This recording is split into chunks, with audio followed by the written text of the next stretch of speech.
Hi hello welcome to our channel. నేను మీ astro numerologist Nivas Valmiki. ఒక customer అడిగిన సందేహం ఏంటంటే వారి యొక్క బాబు యొక్క date of birth, time of birth, place of birth ఇచ్చారు. ఓకే, అయితే వారికి ఇంకా పెళ్ళి అవ్వట్లేదు. అంటే 39 సంవత్సరాల వయసు వచ్చింది కానీ పెళ్ళి అవ్వలేదు. మరి ఎందుకు? అవుతుందా లేదా? ఎప్పుడు అవుతుంది? ఇవన్నీ మన దానిలో ఒక సర్వీస్ ఉంటుంది. అది అబౌట్ మ్యారేజ్ అనే ఒక సర్వీస్ లో ఇదంతా ఉంటుంది.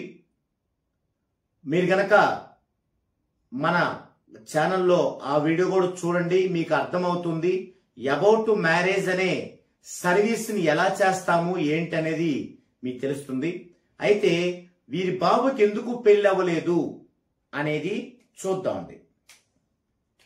10/3/1986 10/3/1986 6:55 సాయంత్రం నల్గొండ. ఇవి వీరి యొక్క డీటెయిల్స్. బాయ్, అతని పేరు చెప్పలేదు, వాళ్ళ అబ్బాయి అని చెప్పారు. చూద్దాండి. ఇక్కడ మ్యారేజీ కాకపోవడానికి విషయాలు ఏంటి అంటే, ఫస్ట్ వన్ వచ్చేసి 10/28 డేట్లో పుట్టటం. ఇది మొదటి కారణం. 10/28 డేట్లో గనక జన్మిస్తే దాన్ని దురదృష్ట సంతానం డేట్స్ అంటారు. ఆ డేట్స్ లో జన్మిస్తే వారికి వివాహానికి సంబంధించిన సమస్యలు ఏర్పడతాయి. వారి పేరెంట్స్ కేమో సఖ్యత లోపిస్తుంది. వారి ఫ్యామిలీ మొత్తానికి ఆర్థికంగా డౌన్ఫాల్ అవుతుంది. సో ఇక్కడ వివాహం జరగకపోవడానికి ఇదొకటి పరిశీలించాలి. ఇక రెండోది, పునర్పు దోషం ఏమైనా ఉందా? పునర్పు దోషం ఉన్న వాళ్ళకు కూడా పెళ్ళి అవ్వదు చాలా కాలం. ఇంకా కొంతమందికి అస్సలు అవ్వదు, అది కూడా చూడాలి. మూడో పాయింట్, కాలసర్ప దోషం, కుజ దోషం ఏమైనా ఉన్నాయా? ఇది మూడో పాయింట్. ఇక నాలుగో పాయింట్, వీరి యొక్క వివాహం జరిగే సంవత్సరాలు ఏంటి, వివాహం జరిగే ఇయర్స్ ఏమేమి ఉన్నాయి, వీటిని వీళ్ళు అధిగమించారా అంటే వదిలేశారా చేసుకోకుండా, ఇది కూడా చూడాలి. ఇక ఐదో పాయింట్, డెడ్ యాంటీ కాంబినేషన్స్ ఏమైనా ఉన్నాయా అనేది చూడాలి. ఓకే, ఇక్కడ ప్రధానమైంది ఇవి రెండు. జనరల్ గా కాలసర్పదోషం, కుజదోషం ఉన్నంత మాత్రాన వివాహం అవ్వకుండా ఉండదు. అలాగే వివాహం సంబంధించే ఇయర్స్ ని వదిలేసినంత మాత్రాన వివాహం అవ్వకుండా ఉండదు. అలాగే డెడ్ యాంటీ ఉన్నంత మాత్రాన వివాహం అవ్వకుండా ఉండదు. కానీ వీటితో పాటు ఈ ముఖ్యమైనవి కూడా ఉంటే వారికి వివాహము లేట్ అవుతుంది. ఇప్పుడు వీరి విషయంలో చూసినట్లయితే ప్యాటర్న్ ని మనం తీసుకుంటే 1 3 10 18 24 6 10 1.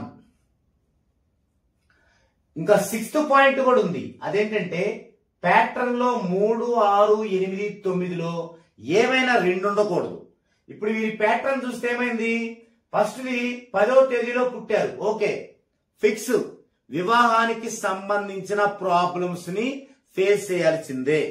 ఓకే, తర్వాత ప్యాటర్న్ లో చూడండి 3 6 ఉంది. 3 6 8 9 ఈ నాలుగిట్లో 2 ఉండకూడదు. అంటే ఈ ప్యాటర్న్ లో ఇంతవరకే చూసుకోవాలి వాటిని. డెస్టినీతో పని లేదు. మొదటి మూడిటిల్లో వీటిలో ఏవైనా 2 ఉండకూడదు. ఒక్కోసారి 3 అనే ఒక్కటే 3 3 ఉండకూడదు. అంటే 2 సార్లు వచ్చిందా, వీటిల్లో ఏమైనా ఒకటి కానీ 2 సార్లు వచ్చిందా, వారికి వివాహం లేటు. డేట్ ద్వారా తెలిసింది వివాహ సమస్యలు ఉన్నాయని, ప్యాటర్న్ ద్వారా తెలిసింది వివాహం లేట్ అని. ఇప్పుడు ఆస్ట్రాలజీ పరంగా రాశి చక్రం వేసుకొని చూశాను. అలా చూస్తే ఏమైందంటే శని చంద్రుడు కలిసి ఒకే రాశిలో ఉన్నారు. దీన్నే పునర్పు దోషము అంటారు. శని చంద్రుడు కలిసి ఒకే రాశిలో ఉంటే దీన్ని పునర్పు దోషం అంటారు. ఈ పునర్పు దోషం అనేది ఏమవుతుందంటే జనరల్ గా ఉంటది. అది ఎప్పుడు క్లిష్టమవుతుందంటే ఈ అబ్బాయి యొక్క పేరెంట్స్ లో గనక బాగా నెగిటివ్ ఉంటే ఇది జటిలమవుతుంది. పునర్పు దోషం జటిలమయ్యి ఆ పేరెంట్స్ ఫ్యామిలీ మెంబర్స్ యొక్క నెగిటివ్ అంతా దీనికి తోడవుతుంది. గాలికి నిప్పు తోడైనట్టు ఆ తోడయి అది ఆ నిజమైన నిజాన్ని ఇంకా బలపరుస్తుంది. ఇది వివాహం అవ్వకూడదు అని. అందుకు వివాహం అవ్వలేదు. మరి వాటికి తోడు మిగతా ఏం చేశాయి? కాలసర్ప దోషం ఉంది. ఎలా ఉంది? ఎలాంటి కాలసర్ప దోషమో తెలుసా? జనరల్ గా కాలసర్ప దోషాలు లగ్నములో రాహు ఉన్నా, లేదు రాహు షష్టమం సప్తమం అష్టమములో ఉన్నా, లేదా వ్యయములో ఉన్నా, లేదా గురువుతో కలిసిన కాలసర్ప దోషం ఉంటుంది. అవి చాలా మామూలు కాలసర్ప దోషాలు. ప్రతి 100 మందిలో 90 మందికి ఉంటాయి. అయితే అవి కాదు, బలమైన కాలసర్ప దోషాలు ఉన్నాయి. అవేంటంటే ఒక రాశి చక్రములో గ్రహాలన్నీ కూడా ఇలా 12 రాశులు ఉంటాయి. గ్రహాలన్నీ కూడా రాహువు కేతువు మధ్యలోనే ఉంటాయి. ఇటే ఉంటాయి, యువతలు ఉండవు. జనరల్ గా గ్రహాలేంది? రాహు ఉండదు, కేతు ఉండదు, అటుంటాయి ఇటు అటుంటాయండి. కానీ ఈ యొక్క బలమైన కాలసర్ప దోషాలు ఉన్నప్పుడు రాహుకేతుల మధ్య మొత్తం గ్రహాలన్నీ కూడా ఉంటాయి. అప్పుడు అది కూడా వివాహానికి సంబంధించి ప్రాబ్లం అవుతుంది. అందులో మొత్తం 12 రకాలు ఉంటాయి.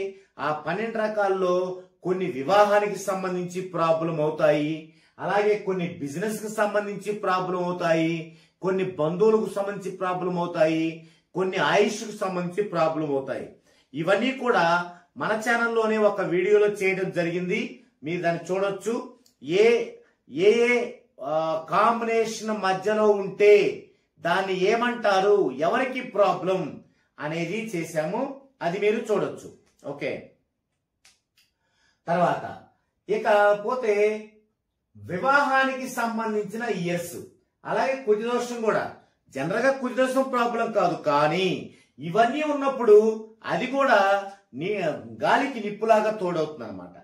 ఇక వివాహానికి సంబంధించి ఇయర్స్ అంటే ఏంటంటే ప్రతి ఒక్కరికి వారి యొక్క అష్టక వర్గును బట్టి, అంటే అష్టక వర్గు ద్వారా ఏది మన సాంప్రదాయ సిద్ధమైన 336 బిందువులున్న అష్టక వర్గు కాదండి, 429 ఉన్న మోడర్న్ అప్డేటెడ్ అష్టక వర్గు గనక అయితే ఇది మాన్యువల్ గా వేయాలి, మీకు సిస్టంలో రాదు.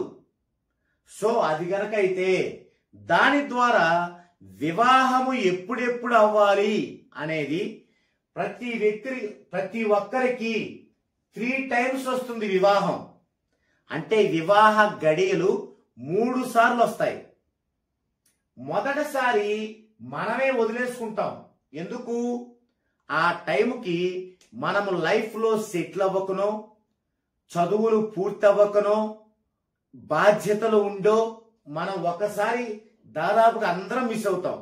పాతకాలంలో అయితే అది అవ్వదు అందరూ. ఎందుకు? 12 ఏళ్ళకి 13 ఏళ్ళకే పెళ్లి చేసుకున్నారు కాబట్టి అవ్వలేదు. ఇప్పుడు అవుతున్నారు. ఇలా అవుతాం. ఇక రెండోసారి వచ్చేసరికి కూడా ఈ లైఫ్ లో సెటిల్ అవ్వకనే అవుతుంటాం. అలాగే మూడోసారి వచ్చినప్పుడు అయ్యామనుకోండి, వారికి ఇంకా పెళ్లి అవ్వదు. ఇది కూడా జరిగే అవకాశం ఉంటుంది అనమాట. అది వివాహంలోని ఇయర్స్ కనుక అధిగమిస్తే అనేది.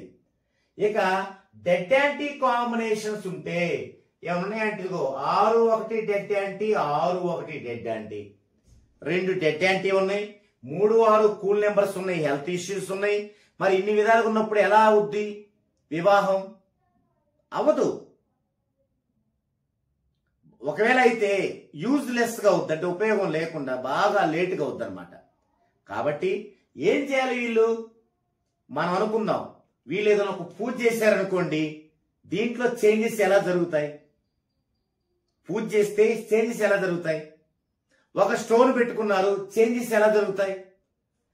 వీటిల్లో చేంజెస్ జరిగితే కదా మనకి మళ్ళీ కొత్తగా వచ్చేది.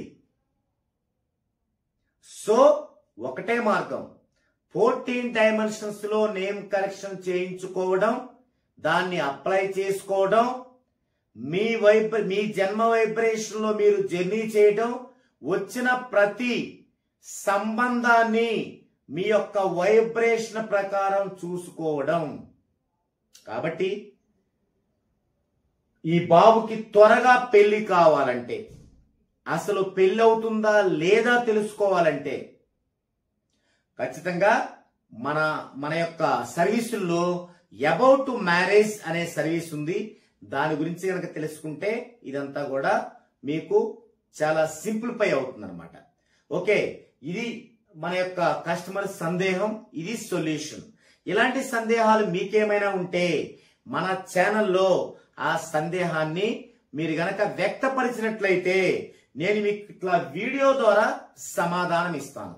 అయితే ఇలా వీడియో ద్వారా సమాధానం ఇవ్వడానికి మీకు అంగీకారం అయితేనే మీ యొక్క సందేహాలు చెప్పండి. ఆ సందేహాల్లో ఏం చెప్పాలి? మీరు ఎవరి గురించి మీరు అడుగుతున్నారో వారి యొక్క name, calling name, date of birth, time of birth, place of birth, marriage అయ్యుంటే మ్యారేజ్ డేటు, చిల్డ్రన్స్ ఉంటే చిల్డ్రన్స్ యొక్క డేట్ ఆఫ్ బర్త్, ఇవన్నీ కూడా పెట్టాలి. పెట్టి మీ యొక్క సందేహాన్ని అడిగితే ఆ సందేహం అందరికి ఉపయోగపడుతుంది అనుకుంటే మీరు ఏ పెడితే అడిగితే చెప్పలేను. అంటే అర్థం ఉండాలి. ఇప్పుడు ఇది అర్థం ఉంది, ఇలా బాబుకు పెళ్ళి అవ్వట్లేదు అడిగారు, ఇలా అడగాలి. ఇలా గనక మీరు అడిగినట్లయితే చక్కగా నేను ఈ విధంగా వీడియో ద్వారా తెలియజేసి మీరు తెలుసుకోవచ్చు. అలాగే మన యొక్క కస్టమర్స్ అందరూ, మన సబ్స్క్రైబర్స్ అందరూ కూడా తెలుసుకోవచ్చు. ఓకే, ఇది ఎవరైతే సందేహాన్ని వెలిబుచ్చారో వారికి మీరు తక్షణమే 14 డైమెన్షన్స్ లో నేమ్ కరెక్షన్ చేయించుకోండి. అంతకంటే ముందుగా అబౌట్ మ్యారేజ్ అనే సర్వీస్ తీసుకోండి. ఓకే, ఇది వీడియో టాపిక్.